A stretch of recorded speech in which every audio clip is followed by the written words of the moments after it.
राष्ट्रीय सेवा योजना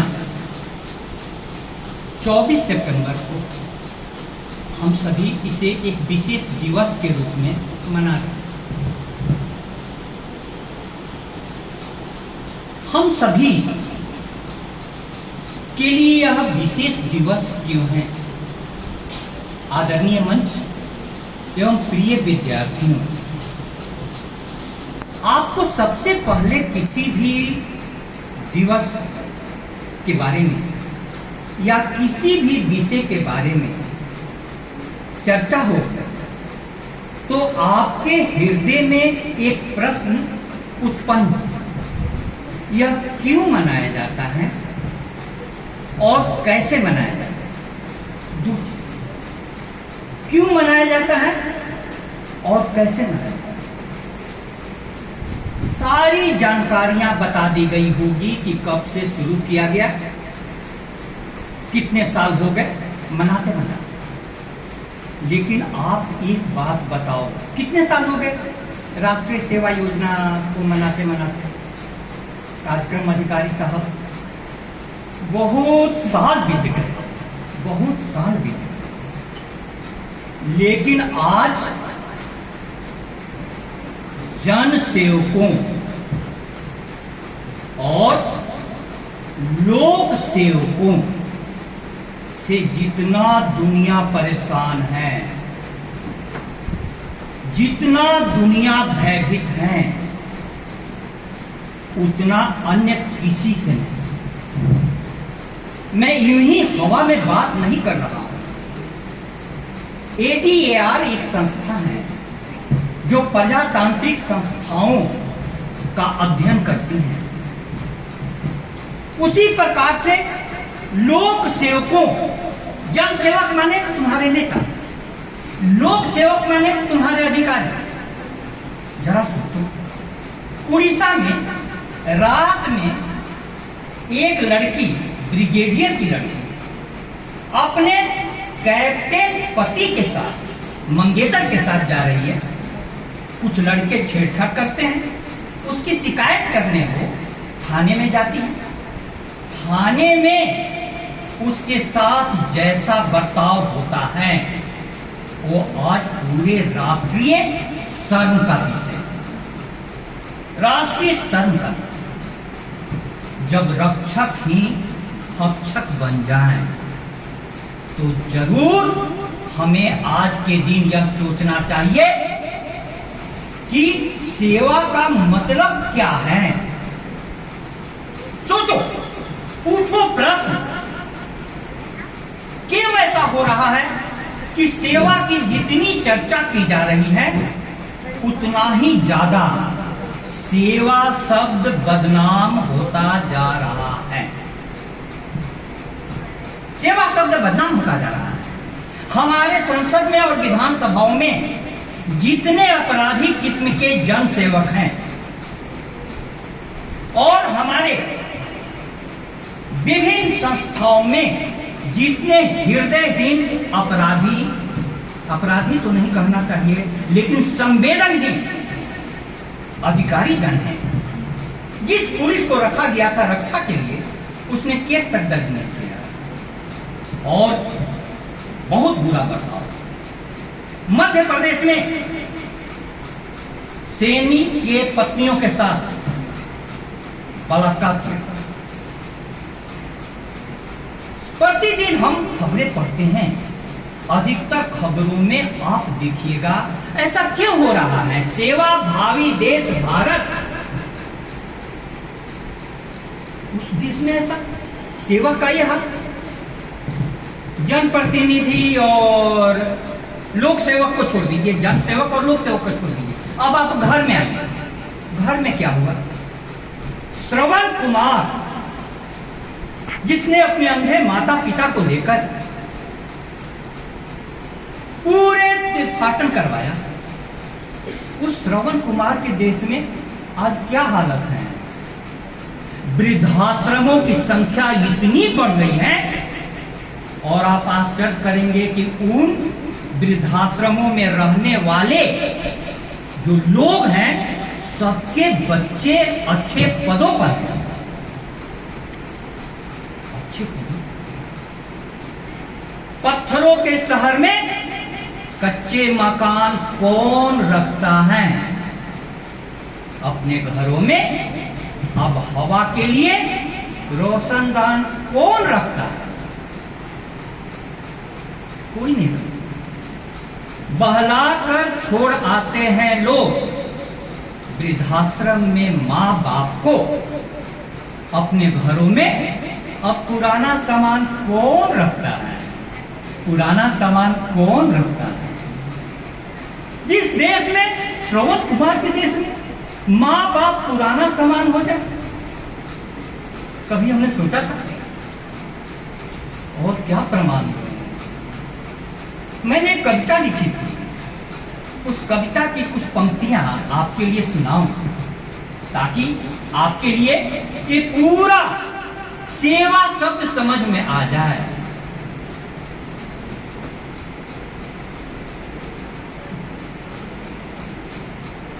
दरख्तों से दूर चिड़ियों का निवास हो गया। दरख्तों से दूर चिड़ियों का निवास हो गया। चिड़िया कहाँ रहती हैं? पेड़ पर। लेकिन अब चिड़ियों ने कहा कि पेड़ पर नहीं रहना है। दरख्तों से दूर चिड़ियों का निवास हो गया। व्यवस्था से हर शख्स का विश्वास हो गया। लड़की ने देख रास्ते को दूसरी ओर मोड़ लिया। लड़की ने देख रास्ते को, रास्ते पर कुछ लड़के खड़े। लड़की ने देख रास्ते को दूसरी ओर मोड़ लिया। लड़कों पर विश्वास न जाने क्यों छोड़ दिया। लड़कों पर विश्वास न जाने क्यों छोड़ दिया। जिस देश में लड़कियां लड़कों से डरने लगे, जनता नेताओं से डरने लगे और गरीब अधिकारियों से डरने लगे, उस देश में सेवा शब्द पर पूरी गहराई से विचार होना चाहिए। पूरी गहराई से विचार होना चाहिए। बाबा तुलसीदास को मालूम था, उन्होंने कहा, आगम निगम प्रसिद्ध पुराना, सेवा धर्म कठिन जग जाना। सेवा धर्म सबसे कठिन है जगत में, सबसे कठिन है। क्यों ऐसा उन्होंने कहा? सुन, अब मैं तुम्हें समझाता हूं। आजकल हो क्या रहा है कि साधु संत समझाते हैं कि तुम सेवा करो, सेवा करो, माँ बाप के पैर दबाओ, गुरु के पैर दबाओ। लड़कों को समझ में आया कि पैर ही तो दबाना है। वो गया और बोला, गुरुदेव मुझे आपका पैर दबाना है। हमको तो आदेश मिल गया है, पैर दबाना है और इसका सर्टिफिकेट भी ले जाना है। जल्दी से हमको पैर दबाने दीजिए। सर्टिफिकेट लेने का मामला था। अब एक ने बायां पैर पकड़ करके दबाना शुरू किया। वो बोले कि अरे यार थोड़ा बैठ तो जाने दो, लेट तो जाने दो। लेकिन तब तक दूसरा साथी भी दाहिना पैर पकड़ लिया, वो भी दबाने लगा। अब बायां पैर दाहिना पैर दोनों एक दूसरे खींचने लगे दबाने के लिए। गुरुजी बैठ गए, गुरुजी लेट गए। लेट नहीं गए, लेटा दिए। बोले कि अब रहने दो। नहीं, मुझे तो आपका पैर दबाना ही है। कुछ देर में गुरुजी को लगा कि करवट बदलने की जरूरत हुई। करवट बदले तो बायां पैर दाहिने पैर के ऊपर चढ़ गया। तो बाएं पैर वाले ने कहा कि अरे अपने साथी को, तू अपना दाहिना पैर हटा ले, नहीं तो तेरा पैर तोड़ दूंगा। अब गुरुजी को टेंशन हुई। वो बोला कि तू मेरा पैर तोड़ करके देख, तेरा पैर का तो ऐसा कचूमर निकालूंगा कि तू जिंदगी भर मेरे पैर को हाथ नहीं लगाएगा। गुरुजी की लगती हुई नींद खुल गई है। सेवको अब रहने दो, हमको ऐसी सेवा नहीं चाहिए, हमको ऐसी सेवा नहीं चाहिए। बोले कि नहीं, आप लेटे रहिए, इसका वीडियो बना लें और इसके पास सर्टिफिकेट, इसके बाद सर्टिफिकेट इसी आधार पर मिलेगा। अब देखो, हमारी संस्कृति कहती है सेवा जो है आपका राष्ट्रीय ध्येय वाक्य क्या है एनएसएस का? Not me but you. मैं नहीं बल्कि तू, मैं नहीं बल्कि तू। मैं आपसे पूछता हूं, आपके जीवन में यह संभव है? मैं कुछ नहीं तू सब कुछ संभव है? व्यवहार में देखो, लेकिन बड़ा बड़ा चमक रहा है, नॉट मी बट यू। संभव नहीं है। स्वार्थ से ऊपर व्यक्ति कब उठता है, ये सोचो। स्वार्थ से ऊपर व्यक्ति कब उठता है? मैं तुम्हें कुछ उदाहरण दे रहा हूं और ध्यान से समझना। एक बार तुम समझ जाओगे तो तुम्हारे सेवा में गुणात्मक परिवर्तन आएगा। व्यक्ति स्वभाव से स्वार्थी होता है। कलाम साहब बोलते हैं कि बच्चा बचपन से ही ला ला ला ला करता है। इसीलिए हम लोग बेटे का नाम रखते हैं लाला बेटा और बेटी का नाम रखते हैं लाली बेटी। ला ला ला, कोई बात नहीं। देखो बच्चा जिद नहीं करता है, मैं तो वही खिलौने दूंगा। मचल गया दीना का राज। जिसको लेकर खेल रहा है राजकुमार उछाल उछाल। बच्चे तो दूसरे के खिलौने छीन ले, बच्चे दूसरे के खिलौने छीन ले। बात मेरी समझ में आ रही है? अब लेकिन अब्दुल कलाम साहब बोलते हैं कि शिक्षा की परिभाषा देते हुए कहते हैं, जो लाला बेटा को दादा बना दे और जो लाली बेटी को दादी बना दे, दादा देना, वही शिक्षा है। शिक्षा। अब तुम लोग इतने कम उम्र में दादी मत बनना। लेकिन लेकिन लेकिन लाली बेटी से परिवर्तन तो होना चाहिए। लाल करते रहते हो, करो। सोचो, एक बीज है छोटा सा, एक बीज को देखती हो। अब बीज बोले कि मैं आपको फूल देना चाहता हूं। फूल कहां से देगा? बीज में फूल है, कहां से देगा? बीज बोले कि मैं आपको फल देना चाहता हूं, खूब खिलाना चाहता हूं, आई लव यू, मैं सब कुछ आपको देना चाहता हूं। कहां से देगा? देगा। लेकिन बीज जब धरती के अंदर में अंकुरित हो जाए, धरती में जाएगा, बीज अंकुरित होगा, अंकुरित होगा, उस पर कोपले लगेगी, कोपलों पर पत्तियां लगेगी, शाखाएं बढ़ेगी, और जब बीज बड़ा होगा तो उस पर एक दिन फूल भी आएंगे। फूल भी आएंगे। अब फूल के बाद उस पर फल भी आएंगे। समझो, अब वो फल आए, पक गए, फूल खिले और पूरा विकसित हो गए, तो क्या फूल बोल सकता है कि मैं अपनी सुगंध हवाओं को नहीं दूंगा? बोल सकता है? नहीं। वो तो हवा के प्रति अनुग्रह भाव रखेगा कि तुम मेरी सुगंध जहां तक पहुंचा। फल पक गया तो क्या बोल सकता है कि अब मैं किसी को भी अपने को छूने नहीं दूंगा? नहीं। ऋतु के बाद फलों का रुकना दालों का सड़ना है। मोह दिखाना दे वस्तु पर आत्मघात करना। फल पक गए, यदि पेड़ में लगा रहे, पेड़ सड़ जाएगा। तुम्हारे पास कोई देने वाली चीज आ गई और तुम दो नहीं तो तुम परेशान हो। शिक्षकों की सबसे बड़ी पीड़ा यही होती है कि 2 घंटे के क्लास के बाद मैं खाने गया, सर का फोन आया कि मैडम याद कर रही है राष्ट्रीय सेवा योजना पर बोलने के लिए। अब मैं दुविधा में था, खाना आधा छोड़ करके आ गया। चलो, सुनना चाहते हो तो जो कुछ है मेरे पास हम लोग देना चाहते हैं। क्यों देना चाहते हैं? क्योंकि जरूर हमारे टीचरों ने कुछ ऐसा सिखाया है जो हम में भर गया है, जो हमें भर गया है।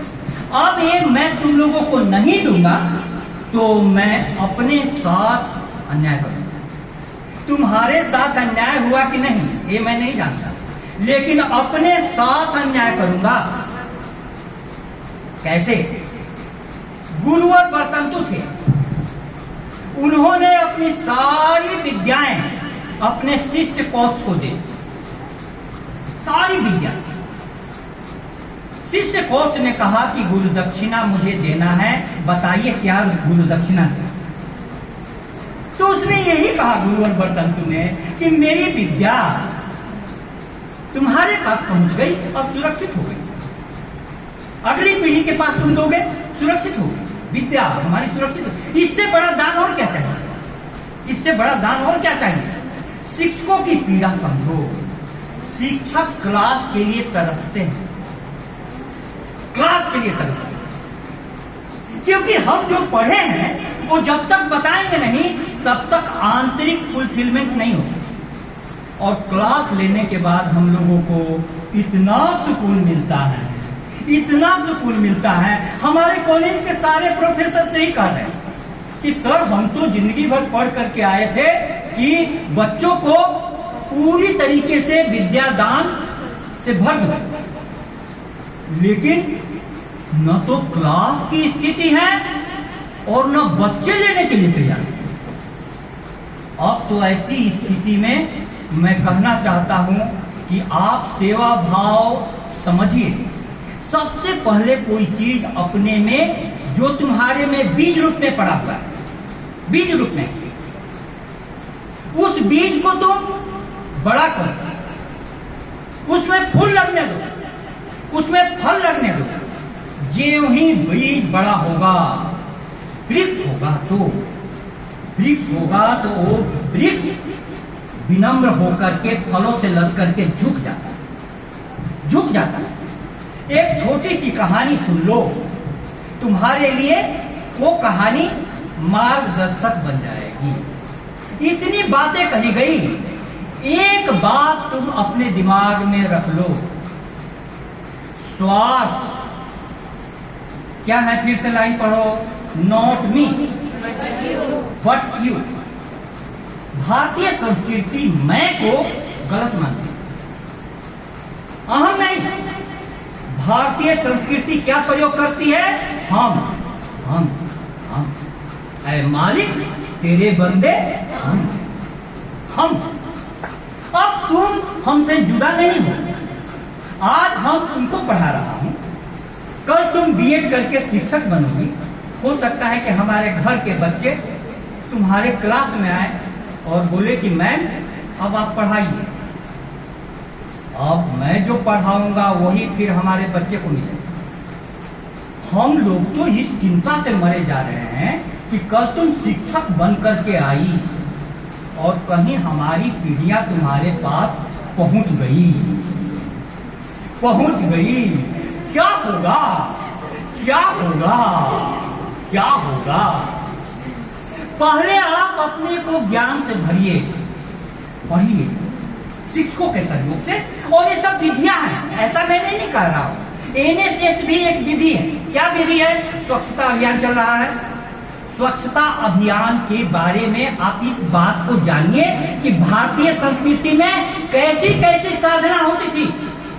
ओशो के आश्रम में विदेशों के पीएचडी किए हुए लोग आते थे, प्रोफेसर आते थे और वो बोलते थे कि झाड़ू उठाओ और आश्रम की सफाई करो, आश्रम की सफाई करो, आश्रम की सफाई करो। और जो आश्रम की सफाई होती थी, झाड़ू लगाते लगाते लगाते लगाते वो प्रोफेसर एक दिन ज्ञान को प्राप्त हो जाता। किसको, ज्ञान को। कैसा ज्ञान, तुम बाहर की झाड़ू लगा रही हो तो इसके साथ तुमको ध्यान में आएगा कि तुम्हारे दिमाग में भी झाड़ू लगाने की जरूरत है कि नहीं। दिमाग में झाड़ू लगाने की जरूरत है कि नहीं है? बहुत है, बहुत है, बहुत है। तुम लोग सहेलियां आपस में क्या बात करती हो, पढ़ाई की? सारे लफड़ों की बात, सारे कचरों की बात। ये तो तुम छोटी हो। मैंने देखा कि कॉलेज में भी बात क्या होती है, इसलिए मैंने एक कविता लिखी, मुझे मेरे मित्रों से बचाओ। दोस्त मेरे घर आए हैं, कई घरों का कूड़ा मेरी खिदमत में लाए। दुनिया से कट चुका मैं बहुत शांत था, किंतु आत्मालोचना में थोड़ा बहुत विश्राम था। अब तुम्हारे दिमाग की भी सफाई होनी चाहिए। दिमाग की सफाई का मतलब है प्रिय विद्यार्थियों कि हम मेरे साथ नारा लगाओ, पढ़ेंगे और पढ़ाएंगे, पढ़ेंगे और पढ़ाएंगे, किताब नहीं लाएंगे, किताब नहीं लाएंगे। इतना झूठ तो मत बोलो, पहले अपने कोर्स की किताब तो खरीदो। किताब नहीं कहाँ से लाएंगे? आप किताब नहीं लाइए, पहले अपनी कोर्स बुक तो खरीदिए। नहीं आपने बोल दिया। ये तो बहुत आजकल की पीढ़ियां ऐसी ही इतनी चालाक हो गई है कि हमारे बच्चे को कबीरदास टीचर ने पढ़ाया और आ करके हमसे बोला कि पापा ये कौन है कबीरदास, दिमाग खराब करते रहता। बोली कबीरा कविता इतनी अच्छी लिखी है, दिमाग। उसने कहा कि मैंने भी एक कविता लिखी है कबीरदास पर। बोली कि सुना। कबीरा बैरी बावड़ो दोहा दियो बना, आपन तो ऊपर गए हमें दिया फंसा। हम बोले कि हे कबीरदास, आप इस प्रकार की कबीर के बारे में क्यों ऐसा हुआ? कबीर को समझने के लिए भी एक परिपक्वता चाहिए। प्रिय विद्यार्थियों, सेवा तुमसे तभी होगा जब तुम पहले साधना से अपने बीज को वृक्ष बनाओ, उस वृक्ष पर फूल लगने दो, फल लगने दो, उस फल को पकने दो, तब तुम कह पाओगी किस पर करते कृपा वृक्ष यदि अपना फल देते हैं, गिरने से पहले उसको वे क्यों रोक नहीं लेते। सरिता देती वारी कि पाकर उसे सुपुरित घन हो, बरसे मेघ भरे फिर सरिता उदित नया जीवन हो। धरती तप रही है, यहाँ के जल वाष्प बनकर के ऊपर बादल बनेंगे। जब बादल उमड़ जाएंगे, घुमड़ जाएंगे, तब वही बादल फिर बरसेंगे। परमात्मा करे कि आपके जीवन में बीज जो है, प्रतिभा का बीज जैसा भी है, वो बीज अंकुरित हो, वो बीज पर फूल लगे, बढ़े, फल लगे और वो फल पके, ताकि आप सेवा के लिए सहज तैयार हो सकें। बहुत बहुत धन्यवाद।